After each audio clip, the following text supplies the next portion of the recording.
ñu dégg ni galas. Alors comme annoncé depuis ce matin waxoon naa leen ko tey nag dañu am le plaisir de recevoir un très grand champion de boxe international mais la fierté mooy doomu Sénégal la voilà moom la ñu dalal tey pour waxtaan ak moom non seulement ci parcours bu exceptionnel bi nga xam ne am nañ ko on a vu son arrivée à Dakar depuis bërki démb li ñu ci gën a neex te impressionné ñu mooy bi mu yegsee dafa fexe ba saafonte ak Sénégalais yi mais surtout doxantu ba boori Touba il a passé une journée mais magnifique hier à Touba on a vu les images ñun ñi nga xam ne sax demuñu Touba quand même dund nañ ko li nga xamante ni moom la passé toute une journée tey mu ne Kals balaa may gën a sori damay ñëw wuy si leen ci rajo Futur Média fàttali waat encore ne que tey bokk na ci invité yi nga xam ne dañ leen invité tey ci soirée Youssou Ndour bi nga xam ne mi ngi koy defee fii ci cercle des Messes ñu dippee ko soirée vacances moom nag bokk na ci doomu Sénégal yi nga xam ne dañuy am mbégte am plaisir di wax ci moom parce que daf ñu sigil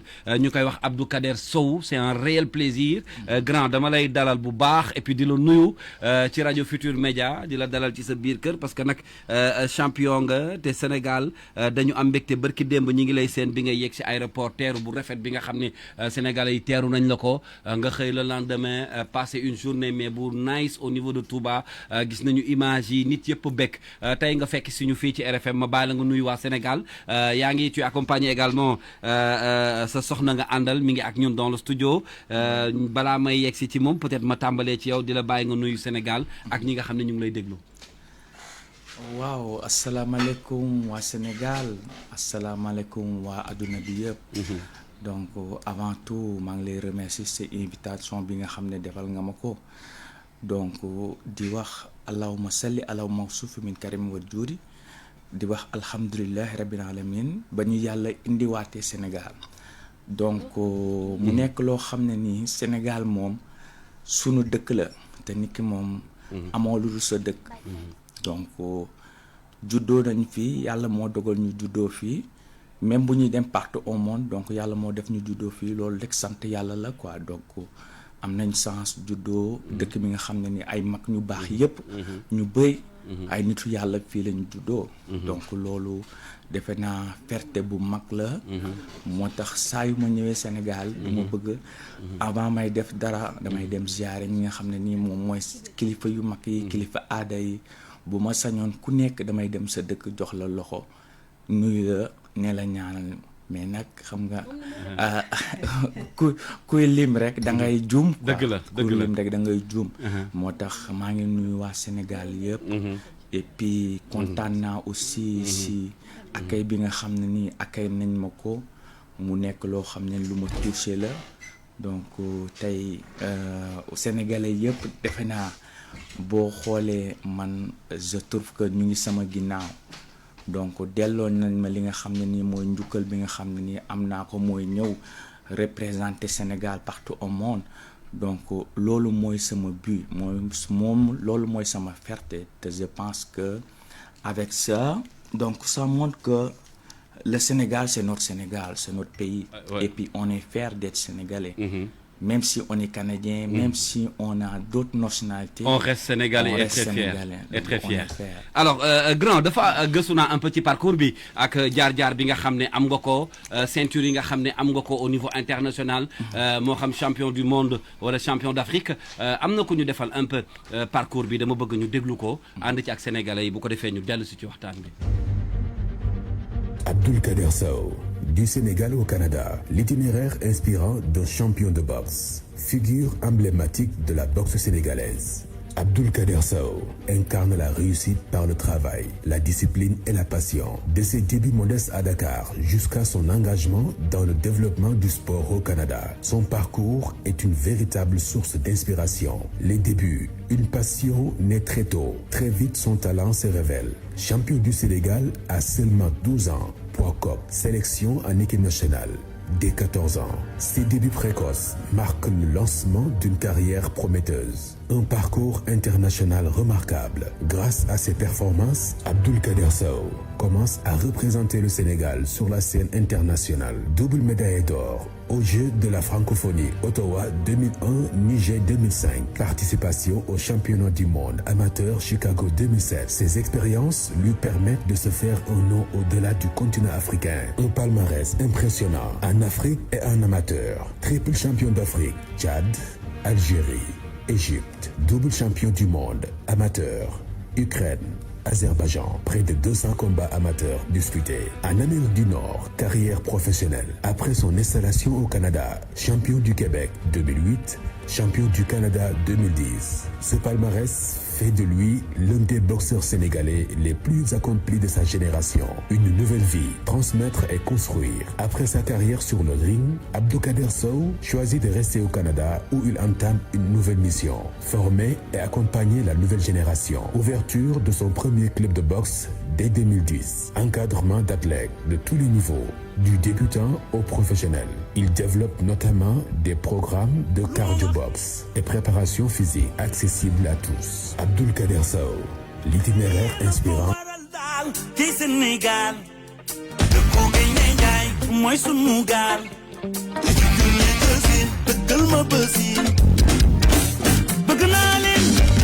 Voilà, le Sénégalais Abdoulkader Sow dans le studio de RFM. C'était son parcours résumé par notre ami DJ Yves.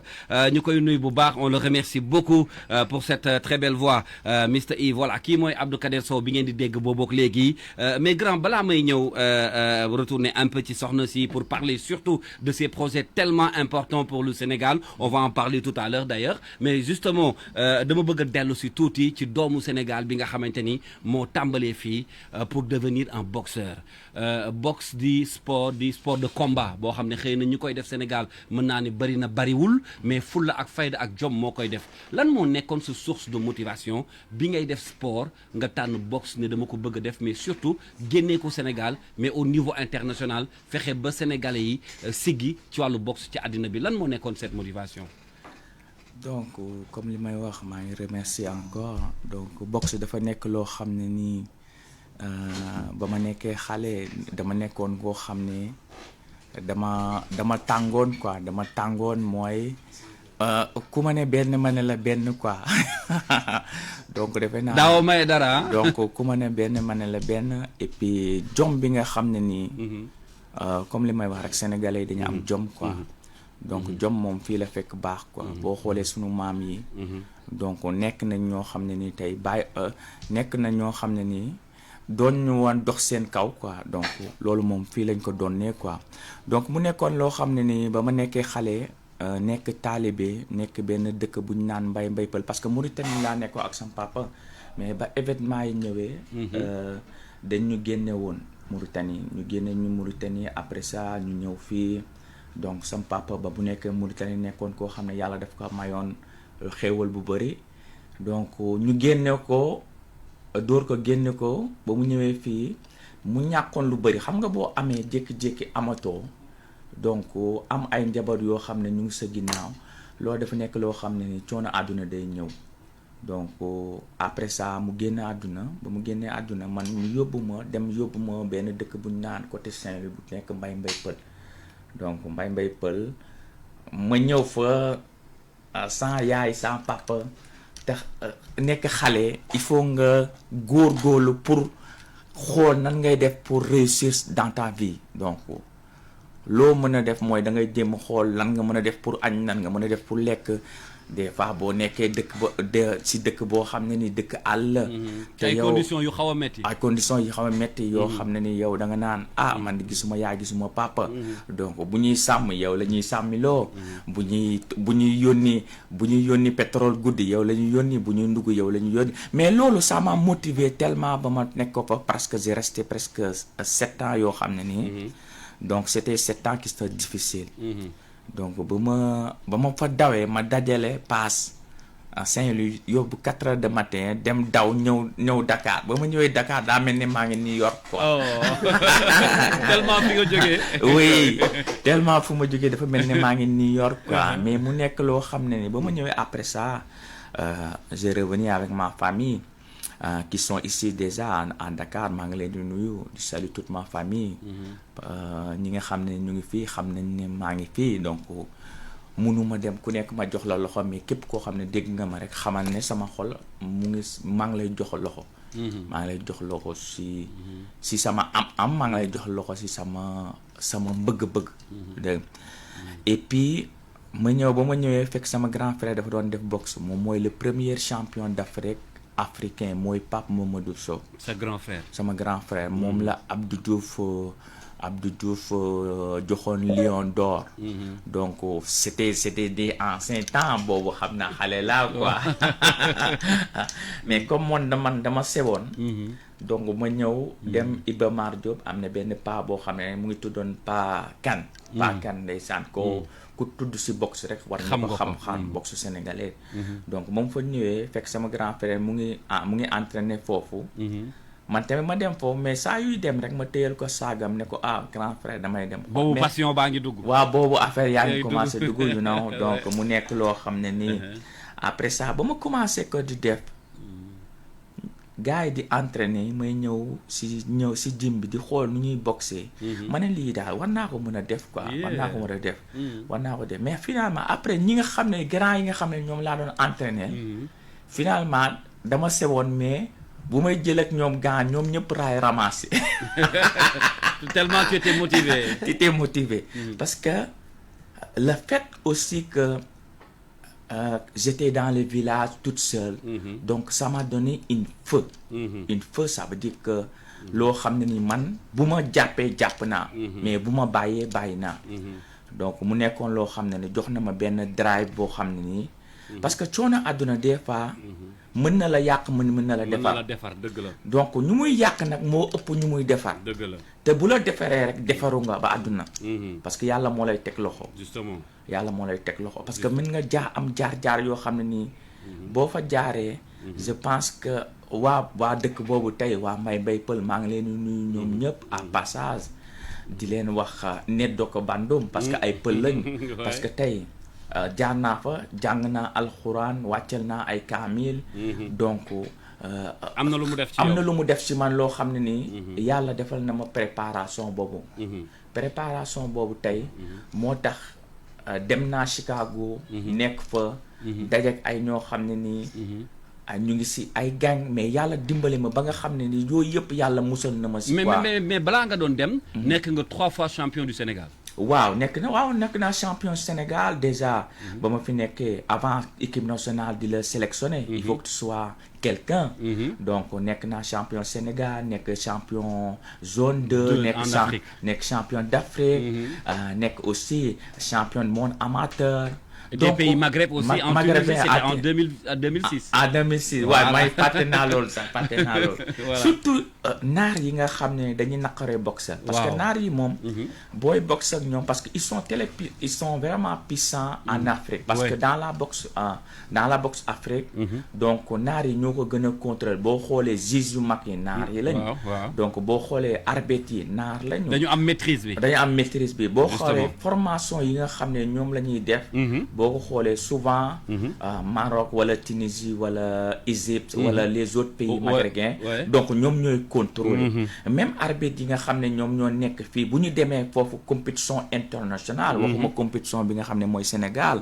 donc international automatiquement ñoom ñooy choisir seen mbokk yi nga xam ne ñoom ñoo leen di gagneloo pour ñu dem champion d'Afrique. ñoom ñooy choisir seen mbokk yi nga xam ne ñoom ñoo leen di qualifier pour ñu def qualification olympique mais ba ma gagné 2006 les pays maghrébins. automatiquement si lañ ma joxoon moo deuxième bourse olympique. donc cette bourse olympique m'a aidé beaucoup. Pourquoi m'a aidé beaucoup? Parce que ça m'a permis que j'ai fait le tour du monde avec ça. Avec ça. Donc avec ça.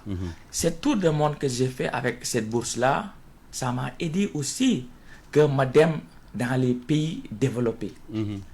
Ça m'a permis aussi que je suis devenu champion d'Afrique 3 fois. Mais loolu laa gis j'ai vu même 4 fois champion d'Afrique. Oui.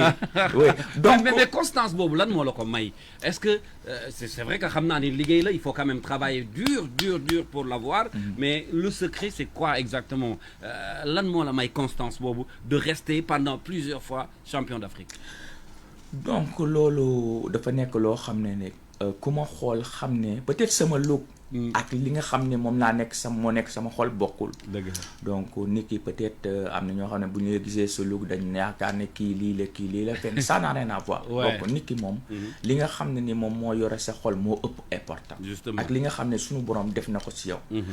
am na loo xam ne suñu borom mën na ko def ci yow. bu la ko nit ñi nangu la rek yàlla nangul la. yàlla nangul na la ko. lu dëgg waaw loolu moom suñu borom moo koy def. peut-être ñi nga xam ne nii mu gagné naa leen wala tournoi ceinture yi nga xam ne am naa ko loolu du si man suñu borom la. suñu borom moo ne Abdou Kader Sow bi lii nañ ko dimbali lii ak lii ak lii. beneen affaire bi tamit motivation bi mooy comme dans la vie. Nothing impossible. Everything is possible. lépp mën na nekk. lépp mën na nekk. amul lu mënul nekk. amul lu mënul nekk. dëgg la d'accord. donc ba ma nekkee xale dama doon toog mais j'ai rêvé grand. tout est possible. j'ai rêvé grand malgré fii des fois dama doon si kaw ay terrasse laa doon tëdd. gel bu ma am ñu dàq ma foofu ne ma bàyyi sama doom. donc yooyu c'est des moments que donc ça me rappelle beaucoup d'affaires. et puis. Plus que ça me rappelle des affaires, plus que ça me donne motivation.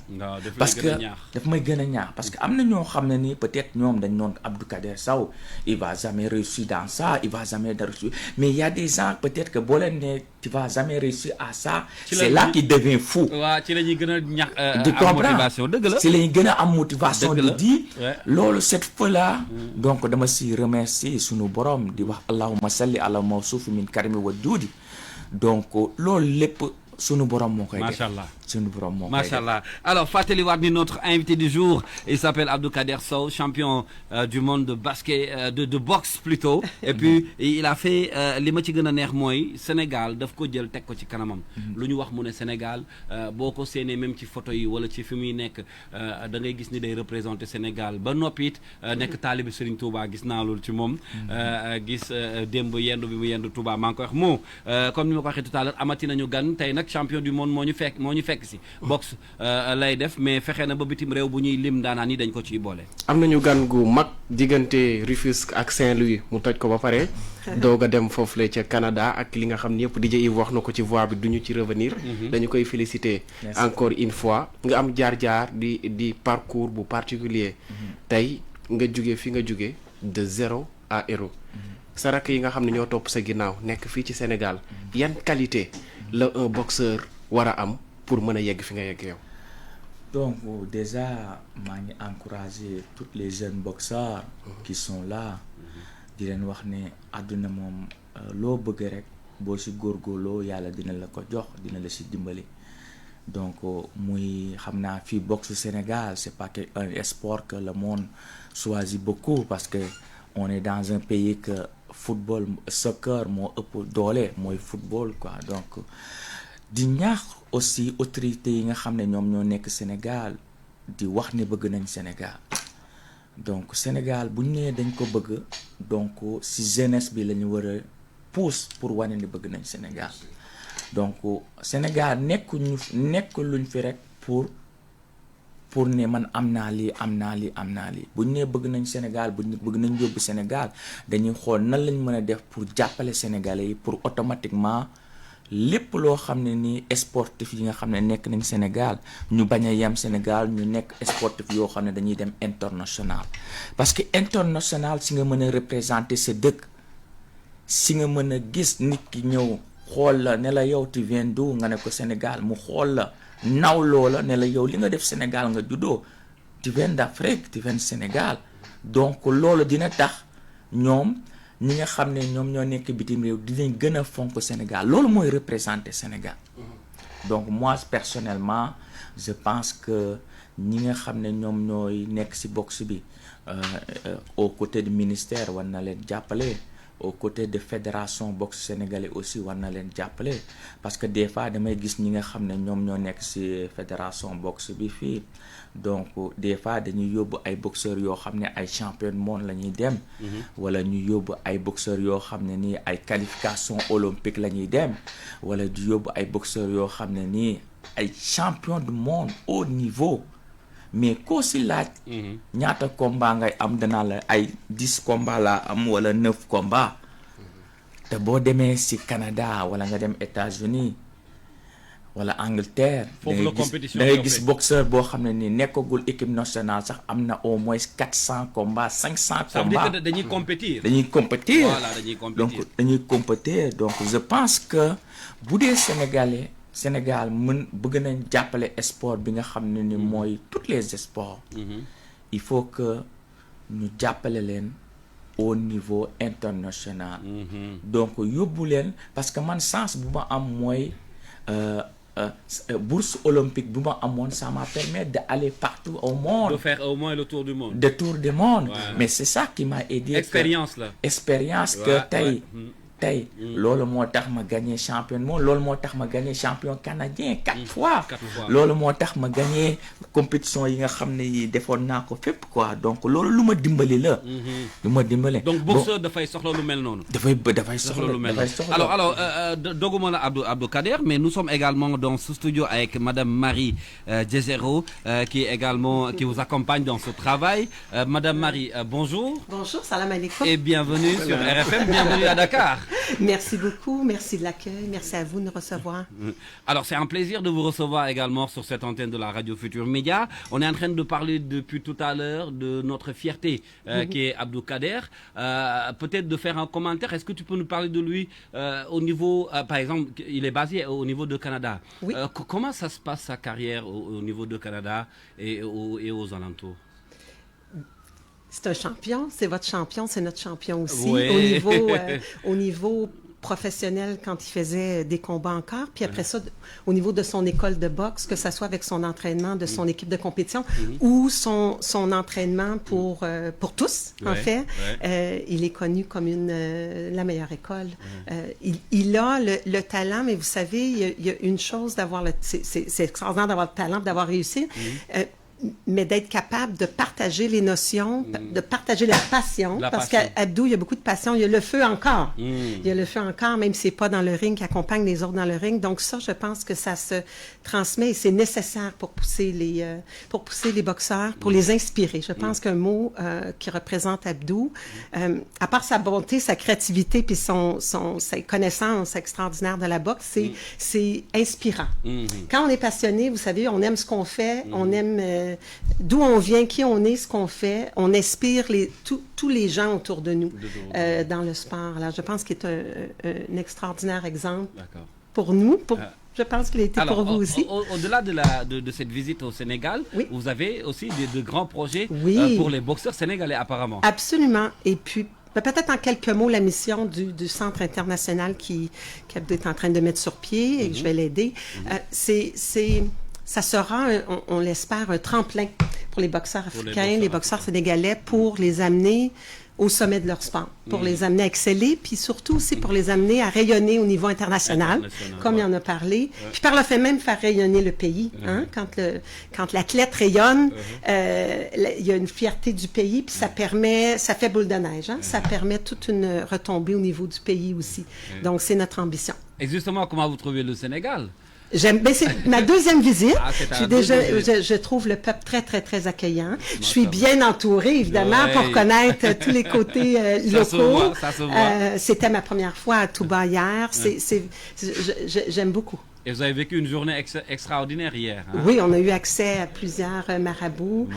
C'était, D'accord. Alors, je vais revenir vers vous dans quelques minutes pour parler justement de ce grand projet bi nga xam ne grand yéen a ngi koy waajal à Dakar. Man li ma ci gën a neex mooy mënoon nga ñëw di ñu seet si di def ay spectacle di rencontrer les sportifs dellu mais da nga fi ubbi centre international boo xam ne biir Sénégal lañ koy def pour ñi nga xamante ni amuñu possibilité gën a exercer seen métier bi di boxe mais nga teg leen loxo loolu aussi di acte bu noble maa ngi jot léegi message u Abdoulaye Fofana Seck bu Fédération sénégalaise de football il me dit Kals je relis le message nee na la boxe c'est noble c'est de l'art voilà et puis mi ngi lay nuyu bu baax a baax donc lii nouvelle bi dañ ko accueillir avec beaucoup de fierté avec beaucoup de plaisir normalement ça doit coûter beaucoup de moyens parce que xam naa ni laaj na xaalis mais nga bëgg ko defal Sénégalais yi non daa am benn affaire bu am si au côté mooy côté boobu donc centre bu ma ubbi dama ko ubbee pour si Canada lay nekk parce que li nga xam ne ni moom moo nekk fii parce que am na ay club de boxe yoo xam ne ni fii la nekk déjà am na Sénégal donc am na club de boxe yoo xam ne ni mu ngi fii mu ngi Sénégal lu gën a am important mooy nga ubbee li nga xam ne moom laay ubbi mooy centre international boo xam ne Canada lay nekk parce que Canada si nga mën a former ay athlètes yoo xam ne nii tey dinañ dem au niveau international parce que bu doon centre bi fii laa ko ubbi am na déjà am na ay club de boxe yoo xam ne ñu ngi Sénégal donc j'ai pas besoin de ça donc loolu j'ai pas besoin de ça lu ma bëgg mooy Sénégal automatiquement ñoom centre bi nga xam ne moom mooy centre international boo xam ne ni c'est la première fois un Africain champion koo xam ne ni dafa am benn centre boo xam ne ni centre international mu ngi Canada su ko defee sportif yi nga xam ne ñoo nekk au niveau automatiquement ñoom sportif yooyu donc mën nañ ñëw automatiquement bu ñu amee ay bourses olympiques wala ministère des sports mën na leen jàppale pour ñoom ñu mën a ñëw Canada pour rejoindre ñu pour ñu def leen ay formation yoo xam ne ñoom dinañ am compétition yu bëri bu ñu demee champion d'Afrique ça va leur permettre d'amener des médailles bu ñu defee ay qualifications olympiques ça va leur permettre d'amener des médailles oui dinañ leen permettre aussi après leur carrière amateur automatiquement ils vont se faire encadrer pour que ils deviennent des boxeurs professionnels.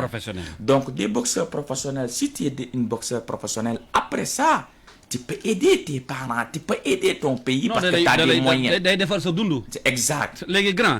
foofu dañ fay taxawaat parce que am na ay boxeurs yu bëri yoo xam ne xam naa ne li may wax nii intéressé na leen. On va revenir sur ça, on va juste marquer une petite pause pour passer à l'information avec Serigne Saliou Seck Serigne Saliou bismillah. dellu soit nga pour tënkal ñu xibaar yi tey wax naa la ko am nañu gan gu mag dinañ ci dellu soit léegi. bismillah ñu tënk xibaar yi dellu soit. jërë ngeen jëf mbokk yi nuyu leen bu baax a baax rafetlu seen ànd ak ñun xibaar yu gàtt yi dañu koy tàmbalee ak assemblée nationale bi nga xam ni daal dinay bëgg jublu ci ay proposition de loi mu bokk ci modification article 37 bu constitution bi jëm nag ci déclaration patrimoine di moomeelu njiitu réew mi ñu xam ko ak itam fonds secret yi nga xam ne juróon coow loolu lépp na ko Ousmane Sonko daal dina koy tënk ba wax ko njiitu réew mi président Diomaye Faye ak itam lu jëm ci assemblée nationale ak la ñu ca bëgg naka noonu bokk na ci licence de pêche ak ni ñu koy joxe moom président Diomaye Faye tey jii lay feesal turu partem bi nga xam si yees lay doon ki fi nekkoon maire bu Ndofane Samba Ndiaye ne moom ab mouvement da ko cay far seeyal mu di mouvement pour le développement intégral du Sénégal liggéeyal sa réew lii nag mu ni leen rek la ca jublu mu di liggéeyal réew mi Samba Ndiaye la ñuy teewlu ak Abdourahmane Diallo. ñun de suñu parti ñu jàpp ne ñun waruñoo def ginnaaw ndax ñëpp xam nañ ne ñun ak président Diomaye xam nañ suñu diggante ni mu demee am na lu coow lu fi am ñëpp dégg nañ ko kon ñun dañuy ñëw ñoo war a jiitu sax ci ñëw ci li Diomaye di sos ñu nekk ci wetam jàppale ko xeexle ko pour que jàmm ji mu bëgg ci réew mi pour que ànd nekk benn ñu def ko bu tere nag ku ci nekk far fi nga far ci jàmm waaye nag réew moo xam ne moom ku ne dañ jàpp ne sàcc ku ne dañ jàpp ne dañ laa war a tëj kaso ku nekk secteurs yi bâtiment bi ñu yàq ko étudiants yi gis nga ko am na fi sax ñu fi dee ak yeneen ma ne réew moom il faut ñu fexe ni ñu ciy génne ni ñu ciy génne nag politique la ndax nag réew yi politiciens ñoo ko yore président nag pour mun cee génn dafay yore appareil mooy parti bi ñuy waaj a sos suba bu ko appareil boobu bu amee mooy tax ëllëg mu mun a am ay député yu day mooy tax ëllëg mu mun a yore mairie mooy tax ëllëg mu mun a doxal ba partenaires yi nga xam ne dañ ñoo bàyyi ñëwaat ànd ak ñun ñu mën a liggéey ndax ñun d'accord bëgg nañoo am suñu koom-koomu bopp mais koom-koomu bopp boobu il faut ñu ànd ci ak bitim réew loolu mënta ñàkk taxawaay boobu daal mooy ci loolu lañ nekk nii jàmm ja lañ bëgg donc fa jàmm ja nekk mais ñoom ñëpp dañuy bàbbeeku ñëw boobu bu ñëwee ne fi jàmm ji nekk ñun ñëpp ñu liggéey jàppale ki bëgg jàmm parce que man suñu parti sax ñun mu ngi tuddoon MD liggéey Sénégal ci jàmm xam naa ne sax loolu moom bëgg naa président jël ko nag parti bi liggéey Sénégal ci jàmm ndax loolu la Sénégalais yëpp bëgg ñu wax ci ceebu mbay bi nga xam ne ay xibaar dafa jim ne dafa am tooke loolu nag ñi ciy yëngu daal dinañ koy weddi ba mu set ne ñu leen di yàqal ñoo def lu ni mel marché bi ca Touba ak màggal gi lépp dina fa doy ministre bi ñu dénk wàllu commerce ak industrie tukki nemmeeku ba mu fa doon amal Serigne Gueye Diop leeral fa ni kon jël nañ bépp matuwaay ci wàll wi coow li dox ci diggante équipe nationale bu Sénégal ak Maroc TAS nee na dina ko àtte juróom-ñetti fan ci weeru octobre atum 2026 Calze. jërëjëf Serigne Saliou maa ngi lay gërëm bu baax. jaajëf. kon yaa ñu yaatalal xibaar yi bu 13h jotee. incha allah am nañu gan de. waaw. champion la waaw. Abdou Kader Sow de ci jàmbaar yi la bokk. ci jàmbaar yi la bokk. xam nga bu fekkee ne da ngaa dem bitim réew. waaw. def fa lu am solo. waaw. sa xel xalaataat andi ko ci réew mi. dimbali ci jeunes yi xam nga ñun ay jeunes lañ loolu dañ koy rafetlu. moo tax projet boobu yàlla na ko si yàlla jàppale. amiin dina tax tamit ñu gën a xam boxe ndax. réew mi ba tey yaakaar naa dese nañ cee yëngu te loolu li koy waral mooy ñàkk am ñu mel nii boo demee nag ba sa réew am champion d'Afrique moom bu dellusiwaatee yaakaar naa dina am solo lool ci ndaw ñi waaye tamit ci discipline bu ni mel gën a mën a jëm kanam Calze. voilà bu sportif bu ne defoon ni moom xam naa ni bu ci sport bi dina gën a suqaliku. kon dinañ dépasser football ak basket rek parce que booy xool daanaka ñaar discipline yooyu ci sport moom la ñu gën a jëfandikoo fii Sénégal. mais tey jii li mu bëgg a def ni projet bi mu bëgg a taxawal dina tax ba jeunes yu bëree bëri dinañ ci jublu waaye tamit dinañ ko gën a xam. mi ngi noonu démb sa dëkk bala yendu Touba Mbacké. Touba waaw seen naa ko démb visite bu am solo seen naa ko ci réseau yi. waaw am na solo. voilà mi ngi noonu. jaajëf jërëjëf Serigne Saliou ñu ngi koy gërëm.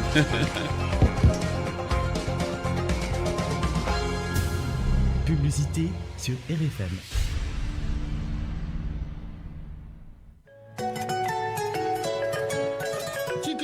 Son Excellence Monsieur Bassirou Diomaye Diakhar Faye président de la République ministère bi ñu dénk éducation nationale moo leen di woo ci xew wi jëm ci njoxem raaye concours général 2026 alxamis fanweeri fan ci weeru juillet 2026 lay doon ca Grand Théâtre National El Hadj Doudou Ndiaye Coumba Rose li ko dalee 9h ci suba si ren nag wàllu xereñteef di excellence ñu koy màggal ak thème bii di Sénégal ci jamonoy Jeux olympiques de la jeunesse te gàtt gis-gis bu bees ñeel li askan wi yëpp bokk wéer ko nag ci valeur yi olympisme concours général 2026 di delloo njukkal mareenam professeur Awa Marie Coll Seck nekkoon fii jamono ministre bi ñu dénk wàllu wér-gu-yaram di kàngam bu ràññiku ci àddina ay jaar-jaaram yu mucc ayib di firndeel xereñteef yelleef waaye liggéeyal saw askan ci programme bi ren it na ci bokk neexal li jëm ci ndongo yi gën a xereñ ci classe première ak terminale dañ leen xamale it ak téere bu ñu duppee le concours général du Sénégal miroir de la nation dañ fa it amal ab exposition bu ñëwaat ci juróom-benn fukki at yi concours général bi yéen élèves yi waaye juru élèves yi jàngalekat yi partenaire u éducation ñëw leen ñu ànd màggal juróom-benn fukki ati taarix ak xereñteef alxamis fanweeri fan ci weeru juillet 2026 ca théâtre national El Hadji Doudou Ndiaye Coumba Rose concours général 2026 seetub askan wi.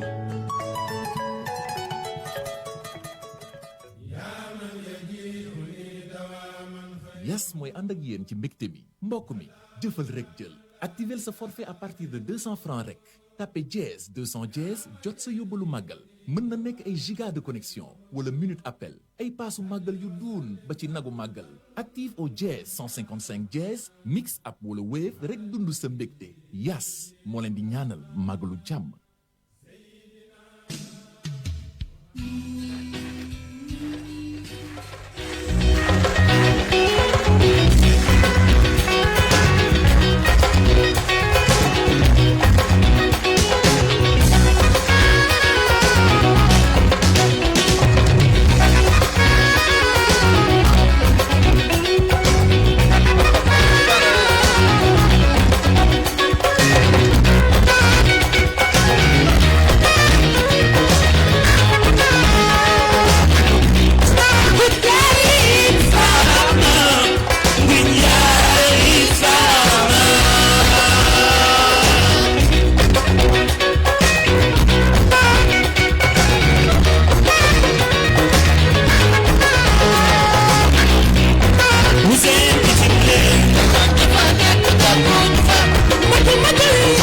voilà mi ngi noonu bitim réew ñi fa nekk dëkk ñu fa ndax guddi guddi dañu dellu si Sénégal andi ndam yi nga xam ne am nañ ko loolu la Abdou Kader Sow def tey nag grand maa ngi xaar say pas de danse ci soirée bi dégg naa nag des fois nga yëngatu waaw tey maa ngi xaar say pas de danse moom incha allah loolu moom xam naa ni ring bi xam nañ li nga ci mëne mais bëgg naa xam musique bi tamit loo ci mëne di ngay faral di déglu musique sénégalaise. waaw avant tout maa ngi remercier parce que son bi nga teg nii dafay daw sama yaram. son Youssou Ndour bi.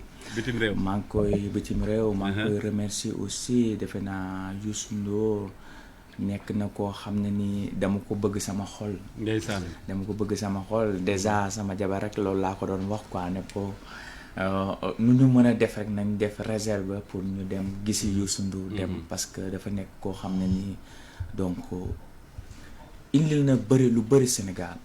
Il a apporté beaucoup d'affaires en Sénégal. Voilà, il a apporté beaucoup d'affaires en Sénégal.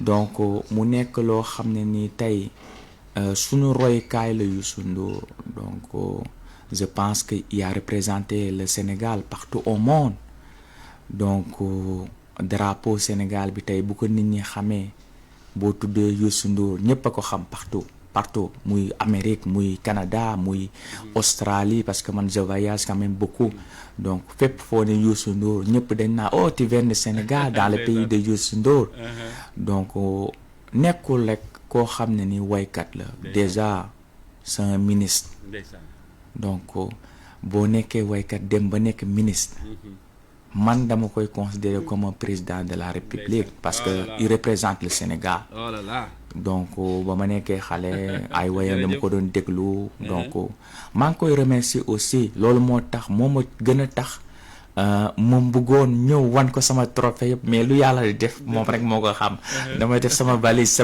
sama ceinture yëpp laa def sama valise dem ba aéroport sama doom bi moo fàtte sama kii bi quoi sama valise sama cat la ah mais loolu mooy catu ñëw bi loolu mooy cat bi loolu moom cat bu rëy la quoi moo tax des fois maa ngi doon ma wax sama jabar man nan laa mën a indee lépp ba mu def sama ceinture yi nga xam ne moom laa yàqam te woo indi Sénégal quoi donc mais après ça ma xam ne lu yàlla def rek moo gën donc peut-être loolu moo gën même bu ceinture yi ñëwul man ñëw naa donc te man maa gagné ceinture yi mais loolooy dëgg donc bu ma gagné woon ceinture yi du ñu ñëw si man donc mais ceinture yi kese sax bu ñëwoon te ñëwoo du neex dëgg la donc ceinture yi mu ngi nii moo nekk nii si ginnaaw ñii seetaan live bi ñu ngi koy gis donc ceinture yi c'est sûr que indi woon ko wan ko Sénégalais yi présenté leen ko loolu mooy bii mais ceinture yi dañ ma kii quoi dañ ne xaaral nañ toog fii quoi xam naa dañ bañ cat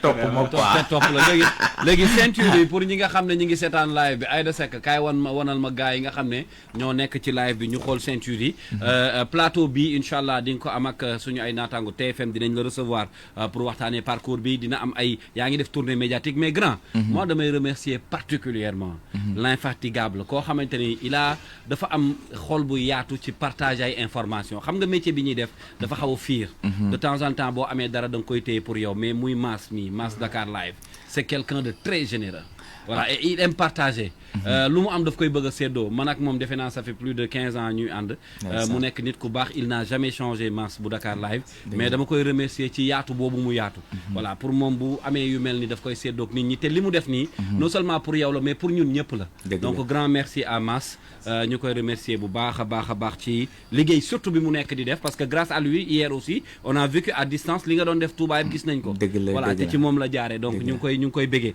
alors Mass moom sama petit frère la quoi donc je pense que si je les mets dans mes côtés il y a des raisons mais dëgg la il y a des raisons il est bon donc je pense que lépp fépp foo xam ne tey ñoo ndékkandoo tey ñoo àndandoo démb ñoo àndandoo mais grand temps jël nga ko ci ñun non mais xam nga bis bi namb nañ ko de non mais xam nga lu tax parce que Mass dama naan sama petit frère la quoi te xol bi dafa rafet xam nga nit ki moom ànd moom bu dëggoo rek comme Youssou Ndour mu wax rek ànd bu dëggoo rek ànd ba yàgg donc loolu moo am solo donc je pense que accueillir na ma mais pas juste man sama famille bi nga xam ne indi naa fi tant rek sama jabar doon tooñante moom ne ko Mass tu comprends donc loolu yëpp c'est des bonnes choses que lu wane ne mooy donc nous les Sénégalais on est accueillants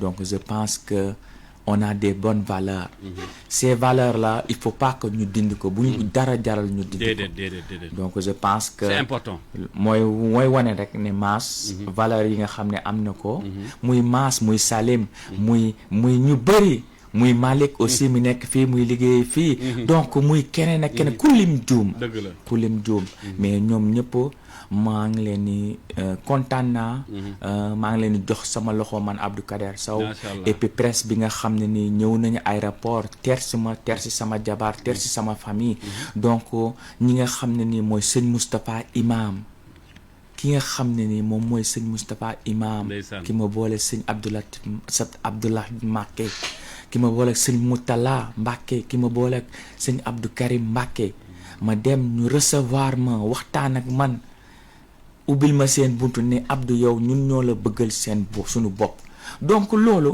peut-être defaluma yàlla loo xam ne ni tey mag ñu baax ñi tey dinañ ma ubbil seen xol ba saa yu ma ñëwee ñu ubbil ma seen xol teg ma seen saal defal ma ay lekk yoo xam ne mën naa ne waa Sénégal yëpp mën nañ ko aññe quoi donc loolu dafa nekk loo xam ne loolu mooy wane ne man rëccuwuma li nga xam ne moom laa doon représenter Sénégal donc voilà, alors je vais retourner rapidement, grand. Je retourne vers Madame Marie.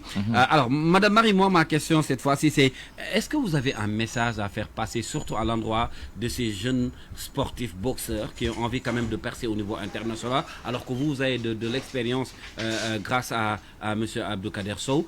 Ce message-là, c'est quoi exactement à l'endroit de ces jeunes? Ça va peut-être retoucher ce qu'Abdou a dit. Je dois me confier que je ne comprends pas le Wolof, donc je n'ai pas trop compris. Ça va peut-être être redondant, mais c'est de croire en soi, puis croire en ses rêves, puis de jamais abandonner. Hein. La vie, il y a des hauts, des bas. Des fois, ça paraît insurmontable, mais il faut toujours croire en ses rêves. Puis quand on travaille fort, avec du talent, ça va arriver. La question, c'est quand, mais ça va arriver. Donc, il faut persévérer, il faut être déterminé, puis il faut aimer ce qu'on fait. Quand on aime notre sport, quand on veut que ça arrive, ça va arriver. Alors, vous êtes dans quelle étape sur le prochain projet qui est un centre international de boxe? Ça va s'ouvrir quand?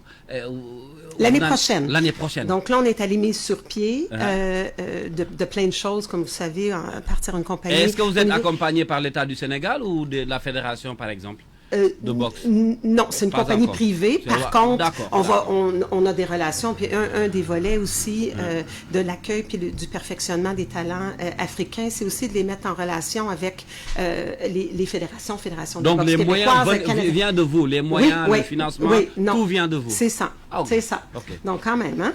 C'est un risque, mais en fait, c'est peut-être, ça m'apporte à l'idée pour répondre à votre question précédente. Il faut prendre des risques dans la vie.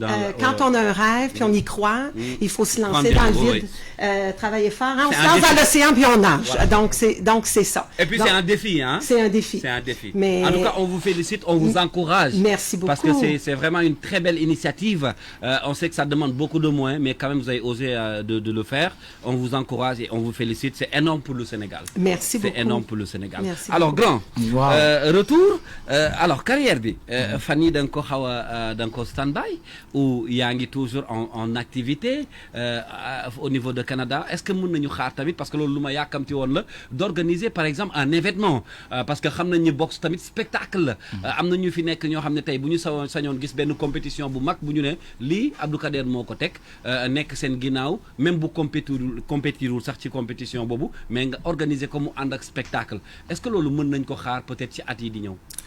waaw avant tout damay répondre question bi nga xam ne posé nga ma ko sama jabar muy au niveau des fédérations de boxe. waaw donc tey projet bi bu ñu ko indee fii Sénégal ça veut dire que on veut travailler avec toutes les fédérations boxe africaines. Donc le but bi nekkul rek pour liggéey ak Sénégal. parce que on est international. International loolu moo tax ñu njëkkee Sénégal. parce que am na président fédération boxe Mali ba mu yëgee ba may ñëw fii dafa dagg bii avion pour ñëw accueillir ma. ndeysaan muy Guinée. c'est beau ça. donc Sénégal sama dëkk la fii laa juddoo. defe naa loolu si Sénégal la waroon njëkkee quoi du dëgg. Sénégal la waroon njëkkee parce que doomu réew bi la. donc doomu réew waruñu woon xaar sax ñu leen di woo. waruñu woon xaar sax ñu leen woo. dëgg voilà. donc defe naa mais comme li ñuy wax rek àdduna moom lu sotti dina am borom. dëgg la. donc lu sotteegul moom ku nekk da ngay xaar mu sotti pour nga mën a ne man. Donc je pense que loolu ça va rien empêcher notre projet. Donc on est en train de travailler fort pour ça. Donc bu ma demee ba nekk ki nga xam ne Sénégalais la am ay école de boxe États-Unis Canada defe naa loolu wut loolu moo gën a jafe ubbi école de boxe fii ci Sénégal. relation yooyu dëgg la. Donc relation yi moo ku mel ne sama jabar bu demee ba gis li nga xam ne ni moom laay def ni Abdou donc lii damay bëgg ñu liggéey ci ñun ñaar pour liggéey ci ñun ñaar ça veut dire gis na loo xam ne ni peut-être dina ne kii de jàmbaar la. te loolu ndamu Sénégal la. bien sûr tout Sénégal moo ciy dem loolu ndamu Sénégal la. donc ndamu Sénégal la. macha allah donc loolu mooy wane ne rek le Sénégal avant ça gagnait avec moi. Maintenant je veux mes projets gagnent pour le Sénégal. Donc c'est ça le but. voilà côté spectacle bi ma laaj léegi. waaw côté spectacle boxe bi. parce que bu centre yi taxawee. day gën a yomb mën nañ def ay combat yoo xam ne mën nañ ko defee fii combat yoo xam ne mën naa ko defee Canada. jëlee fii boxeur Sénégal yóbbu leen Canada. am combat yoo xam ne ni mën naa ko defee États-Unis am combat yoo xam ne mën naa ko dem defee Angleterre am yenn combat yoo xam ne mën naa ko defee Mexique am combat yoo xam ne mën naa ko defee Cuba am combat yoo xam ne mën naa ko defee dans tous les pays all world mooy adduna bi yëpp. donc loolu mooy wane ne centre bi nekkul rek centre boo xam ne centre bu ndaw la. parce que tey mën naa leen promener dama leen defal ay combat mën naa leen ubbil fii benn gym Sénégal gouvernement bi jox ma benn xaalis fekk lu ma leen wax du dëgg maa ngi leen di jaay loo xam ne c'est pas vrai. ay rêve la waaw. du dëgg. les jeunes qui sont là ils vont penser qu'on va travailler pour cette rêve là or que cette rêve là ça peut pas nous apporter nulle part. donc le but c'est que ñu def loo xam ne nii tey jeunesse bi nga xam ne ñoom ñooy ñëw ak xale yi nga xam ne ñoo nekk ndaw tey mën na leen indil loo xam ne nii tey dinañ dem ba ne Abdou Kader mi dama bëgg mel ne Abdou Kader wala dem ba dépassé Abdou Kader Sow loolu mooy but bi. macha allah donc loolu mooy but bi bu demee ba sama jabar nasaraan la mais muñal na ma lu bëri. muñal na ma lu bëri. donc mu nekk koo xam ne nii je dis pas juste c'est ma femme. te c'est mon complice parce que man daayira bi ma nekkoon ba ma nekkee xale. daf ma jàngal loo xam ne ni du aw ma woon xarit. mooy bu ma doon jege ay nit ñi dañ naan ma da ngay xeeñ yow taalibe bi loolu moo tax aw ma cercle boo xam ne cercle bu mag la. donc cercle bu ma am mooy sama famille ak sama jabar. c'est tout. macha allah mais ñeneen nag am naa beaucoup de connaissances. te loolu je pense que ça m'a aidé en Amérique. parce que y a beaucoup de monde qui veut faire affaire avec moi mais je laisse pas tout le monde rentrer. Donc, si je laisse des gens rentrer dans ma vie, ça veut dire que je sais que ces gens-là, c'est des bonnes personnes. Ouais, c'est des bonnes personnes. Ça, c'est important. Important. Leçon de vie. Merci beaucoup. Alors, une dernière question. balaa ñuy bàyyi Papis balaa ñuy bàyyi Semzo di ñëw. Peut-être yow ma bàyyi la ñu def dernière question tàggatoo ak Abdou Kader. On sait que le programme est trop chargé.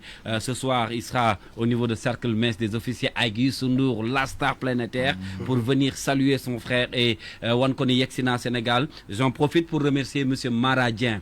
Voilà moom mooy suñu buntu ci Youssou. Mu suñu tëjal suñu buntu. Voilà moom à chaque fois ma bàyyi la peut-être un mot. ne ko bëgg naa ko gis nag pour xamante ak moom quoi. Inch'Allah. Et puis avant tout aussi dama bëgg joxe sama courriel bi nga xam ne ni mën naa si liggéey ak képp koo xam ne ni sport bëgg nga mu développé. dinaa ci ñëw loolu dañ koy joxe. dinañ joxe contact dinañ joxe courrier comme ni nga ko waxee. pour ñu bëgg a accéder ci yow ak sa staff. xool naka lañu jaar moo. peut-être ñu terminer ak yow. Bon, j'aimerais poser une question à madame. À madame Marie. Voilà. Alors vas-y. Voilà. Humainement, qui est Abdou Kader Sow? Ah là là, une bonne question. C'est une question complexe qui pourrait se répondre en des heures. En dehors du sport, hein? Ouais. En dehors du sport? Ouais. Je pense que ça transpire de l'entrevue. Abdou, il a un cœur gros comme ça. Ouais. Il est très, très, très chaleureux. Du moment qu'il s'ouvre, Il n'y a pas de limite. C'est un bon mari? C'est un bon mari? Oui, c'est un fantastique mari. C'est un fantastique mari. Je ne le partage pas, là. C'est mignon ça. Machallah. Est-ce que si tu avais par exemple un seul mot à dire à Abdou Kader, ce serait quel mot? De lui dire juste un mot. Ah, mais il y en a trop qui viennent en tête. Tantôt, j'ai dit inspirant, mais il est inspirant pour moi aussi. Je suis très difficilement impressionnable. Ouais. Il est inspirant comme personne. Donc, il est inspirant dans son travail, mais il est inspirant dans la vie personnelle. On veut être meilleur aujourd'hui qu'on l'était hier, quand on est autour. Donc, il est meilleur. Nous, on veut être meilleur. Lui, c'est mon meilleur. Il m'inspire à être meilleur. Merci beaucoup. Merci beaucoup, Marie. Ça fait plaisir. Un grand plaisir. Ça a été vraiment un réel plaisir de vous recevoir sur cette antenne. Abdou Kader, le dernier message ou le dernier mot et surtout le contact. Oui. Je m'excuse parce que je voulais prendre une seconde pour dire merci à M. Sendo. Oui, je suis québécoise, canadienne. Je l'ai connu dans le monde de la musique. J'ai appris récemment que c'était un homme d'affaires, un politicien.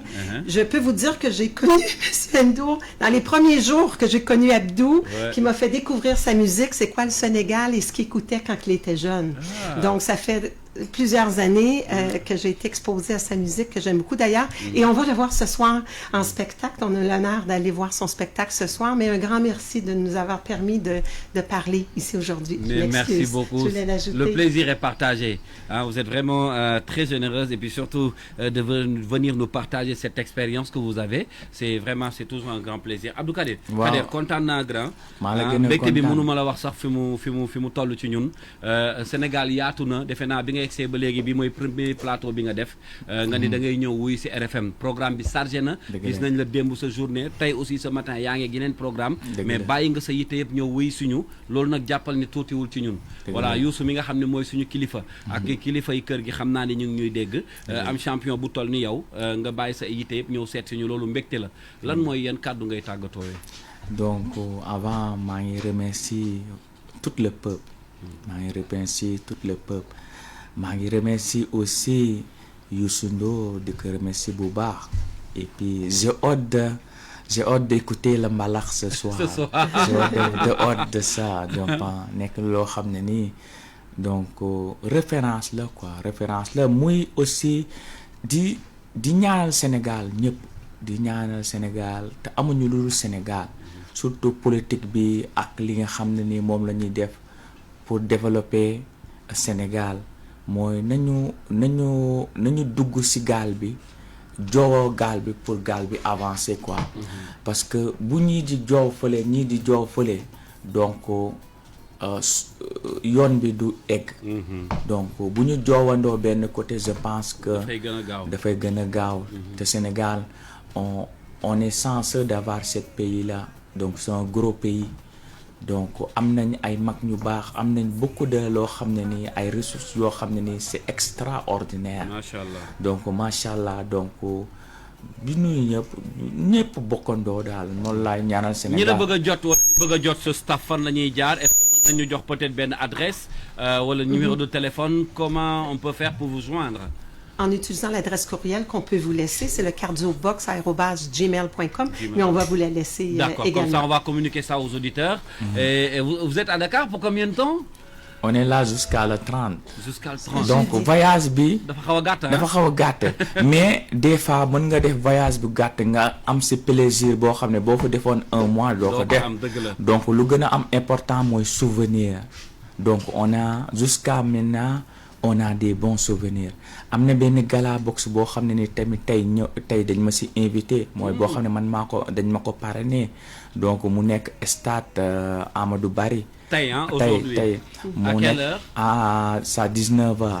Stade Amadou Barry. Stade Amadou Barry mais à 16h am na ay combat amateur yoo xam ne nii ñoom dinañ ko def donc ma teg si ay prix nag pour yoo xam ne nii les meilleurs de boxeurs et puis yëkkati ay trophées aussi defal leen ko pour encourager le jeunesse Sénégal. Et puis grand maa ngi saluer acte social yi ngay def.